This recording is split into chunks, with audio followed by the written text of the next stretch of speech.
అదరగొట్టే కారం రంగు రుచి ఆచి కారం పొడి.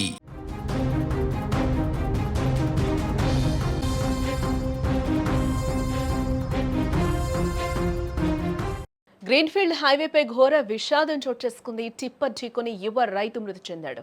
మృతదేహం తరలింపుపై తీవ్ర ఉద్రిక్తత నెలకొంది. అక్కడ న్యాయం కోసం రహదారిపై రాస్తారోకో చేస్తూ ఉన్నారు. నిర్వాహకులపై బంధువులు తీవ్ర ఆగ్రహాన్ని వ్యక్తం చేస్తూ ఉన్నారు. 50 లక్షల ఎక్స్గ్రేషియా ఇవ్వాలంటూ కూడా బంధువులు డిమాండ్ చేస్తూ ఉన్నారు. పోలీసుల హామీతో ఆందోళన విరమించారు. వారందరూ కూడా నిర్మాణంలో ఉన్న గ్రీన్ఫీల్డ్ జాతీయ రహదారి మరో యువకుడి ప్రాణాన్ని బలి తీసుకుందని చెప్పుకోవచ్చు. మహబూబాబాద్ జిల్లా నెల్లికుదురు మండలం నరసింహులగూడెం శివారులో జరిగిన ఈ ఘోర రోడ్డు ప్రమాదం నరసింహులగూడెం గ్రామాన్ని శోకసంద్రంలో ముంచేసింది. నరసింహులగూడెం గ్రామానికి చెందిన నరేష్ అనే యువ రైతు దురదృష్టవశాత్తు గ్రీన్ఫీల్డ్ హైవే పనుల కోసం వినియోగిస్తున్న టిప్పర్ లారీ ఢీకొనడంతో మృతి చెందాడు. మృతుడు నరేష్ తనకున్న ఎకరం పొలంతో పాటు మరో 2 ఎకరాలు కౌలుకు తీసుకుని వరి పంట సాగు చేస్తూ ఉన్నాడు.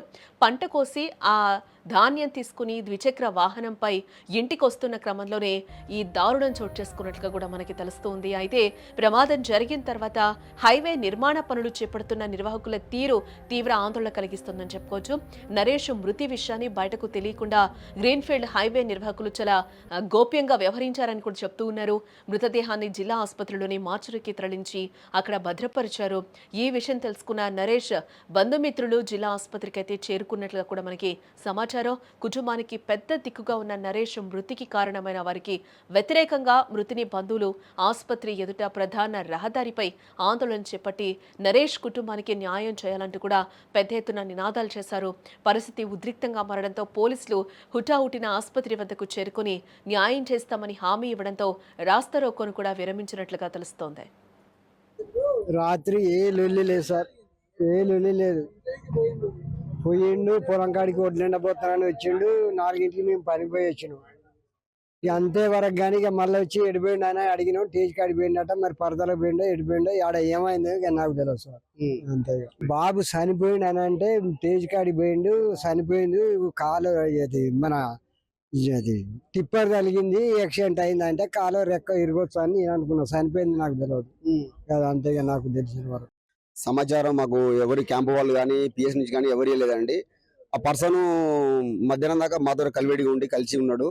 తర్వాత ఈవినింగ్ టైంలో మేము పని తిరిగే టైంలో నరేష్ ఎక్కడున్నానే మా దోస్తు కాబట్టి కాల్ చేయడం జరిగింది.